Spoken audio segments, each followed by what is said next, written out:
আচ্ছা, এখানে তোমাকে নামিয়ে দেবো কি? আমি তো মরে যাইনি। ও আচ্ছা আচ্ছা, ও তো মরে যায়নি। আমি নীলা। বাসা কোথায়? গোবিন্দগঞ্জ। বাসা গোবিন্দগঞ্জ। এখানে ঘুরতে এসেছেন? হ্যাঁ। তাই না, কেমন লাগছে? ভালো লাগছে। ছোটবেলায় শুনতাম যে এখানে ফেলে দিলে নাকি জীবিত হয়, সেটা দেখার জন্য আসছি আর কি। এটাই হচ্ছে সেই অলৌকিক কূপ। এক সময়ে যেই কূপেতে মৃত মানুষকে ফেলে দিলে সেই লোকটির সঙ্গে সঙ্গে জীবিত হয়ে উঠতো, এটা হচ্ছে সেই কূপ।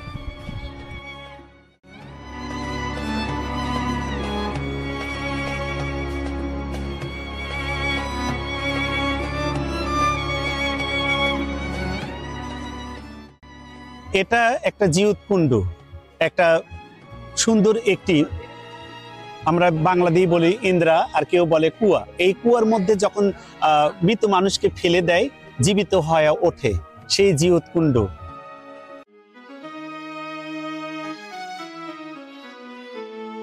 আসসালামু আলাইকুম প্রিয় বন্ধুরা, আপনারা সকলে কেমন আছেন? আশা করি সকলেই ভালো আছেন। আমরা যাচ্ছি জিয়তকুণ্ড দেখার জন্য।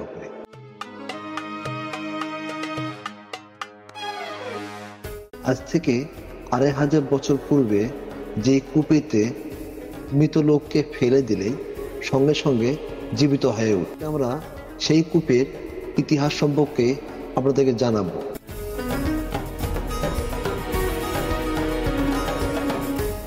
আমরা বগুড়া থেকে মহস্থানগড়ের দিকে রওনা দিয়েছি। আমরা মহস্থানগড়ের রাস্তা ধরে একদম গড়ের উপরেই উঠব, এরপরে যাব সেই স্থানে যেখানেই রয়েছে সেই জিয়তকুণ্ড।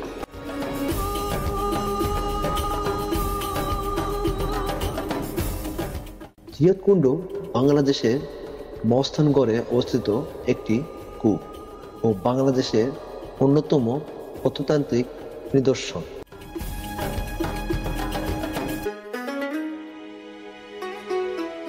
প্রিয় বন্ধুরা, ভিডিও শুরু করার আগে কি কথা বলতে চাই, আপনারা যারা চ্যানেলে নতুন দর্শক আছেন তারা অবশ্যই দয়া করে চ্যানেলটি সাবস্ক্রাইব করে পাশেই থাকবেন। ধন্যবাদ।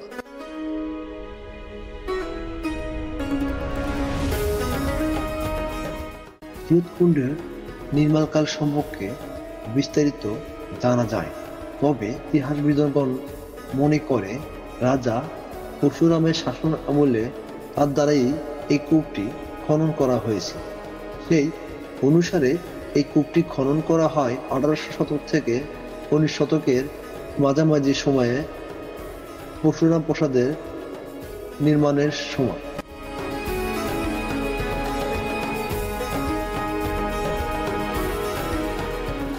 অনেকেই মনে করেন স্থায়ী জনগণের পানির অভাব দূর করতে রাজা পরশুরাম কূপটি খনন করেছিলেন।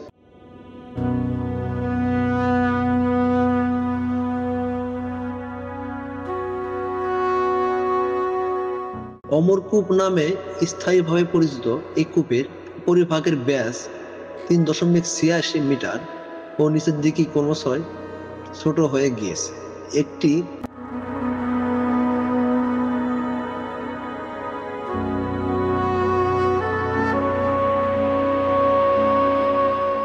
চতুর্কোণ গ্রানাইটের পাথর খণ্ড কূপের ভিতর উপরভাগে পূর্ব দিকে বসানো রয়েছে।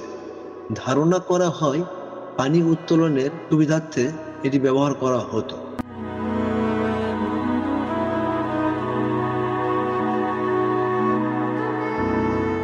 কূপটির তলদেশ পর্যন্ত দুই সারিতে আর বেশ কিছু পাথরের খণ্ড নির্মাণের সময়ে যুক্ত করে দেওয়া হয়েছে।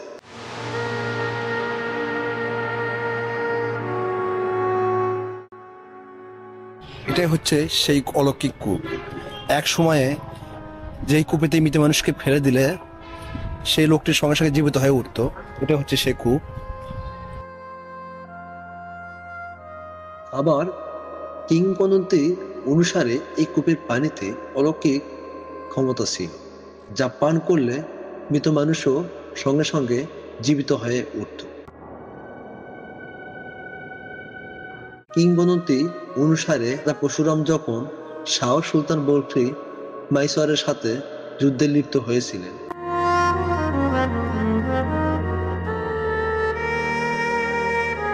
তখন তিনি কূপের পানির সাহায্যে মৃত সৈনিকদের জীবিত করতেন।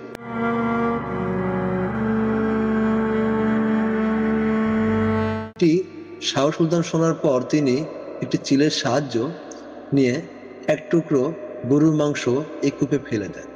এরপর থেকেই এই কূপের পানির অলৌকিক ক্ষমতা নষ্ট হয়ে যায়।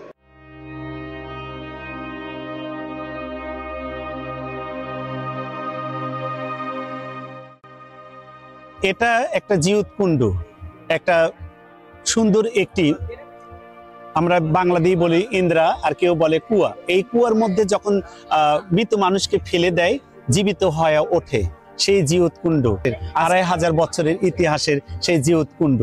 আর এই জায়গাতে সবাই ঘুরতে ফিরতে আসে যে কিভাবে মানুষ জেগে ওঠে, কিন্তু এখন আর জেগে ওঠে না। সেই দিনের কথা মনে পড়ে যায়। আসবেন সবাই বেড়াতে সুন্দর একটি রোমান্টিক জায়গাতে, আমাদের মহাস্থান মিউজিয়ামে।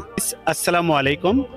আমি সেই জিউত কুণ্ডুর পাশেই আছি, যে জিউত কুণ্ডতে মানুষকে ফেলে দিলে জীবিত হয়। আজকে এই জায়গাতে অনেক সুন্দর সুন্দর মানুষ এবং বিভিন্ন জায়গা থেকে এখানে ঘুরতে আসে। ইতিমধ্যেই আমি আমার এক ছোট্ট বোনের সঙ্গে দেখা, আমি তার পরিচয়টা জানবো, কোথা থেকে এসেছে, এখানে কেন এসেছে। আসসালামু আলাইকুম। ওয়ালাইকুম আসসালাম। আপনার নাম? আমি নীলা। বাসা কোথায়? গোবিন্দগঞ্জ। বাসা গোবিন্দগঞ্জ। এখানে ঘুরতে এসেছেন? হ্যাঁ। তাই না? কেমন লাগছে? ভালো লাগছে। ছোটবেলায় শুনতাম যে এখানে ফেলে দিলে নাকি জীবিত হয়, সেটা দেখার জন্য আসছি আর কি। কত সুন্দর কথা যে এখানে মৃত মানুষকে ফেলে দিলে জীবিত হয়, সেই আশায়, সেই দেখার জন্য, এক নজর দেখার জন্য এখানে এসেছে। আসলে মানুষকে আমিও বলি যে বাড়িতে বসে থাকবে না, ঘুরবেন ফিরবেন, মনের আনন্দটা বিকাশ ঘটাবেন। আজকে তোমাকে পেয়ে আমার খুব ভালো লাগছে। তা তুমি ঘুরে ঘুরে দেখলা বোন, কেমন লাগছে? হ্যাঁ, ভালো লাগছে। একেবারে সরজমিনে দেখছো তো না? হ্যাঁ। আচ্ছা, এখানে তোমাকে নামিয়ে দেবো কি? আমি তো মরে যাইনি। ও আচ্ছা আচ্ছা, ও তো মরে যায়নি। আসলে এটা হয়েছে আজ থেকে 2000 বছরের আগেকার ইতিহাসের কথা।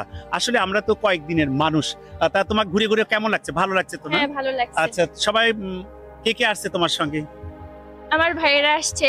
ও, তুমি কোথায় পড়ো? আমি বগুড়া সরকারি কলেজে পড়ি। তোমরা কয় ভাই কয় বোন? আমরা 3 বোন। 3 বোন। আর এগুলা আমার কত ভাই। ও, আর সে ফুফতো ভাইয়ের সঙ্গে বেড়াতে। সবাইকে অনেক অনেক ধন্যবাদ আমার সঙ্গে থাকার জন্য। আর কি বলবো, তোমরা যে যেখানে ঘুরবে সুন্দরভাবে ঘোরাফেরা করবে। সবাই ভালো থাকবেন, সুস্থ থাকবেন। আসসালামু আলাইকুম।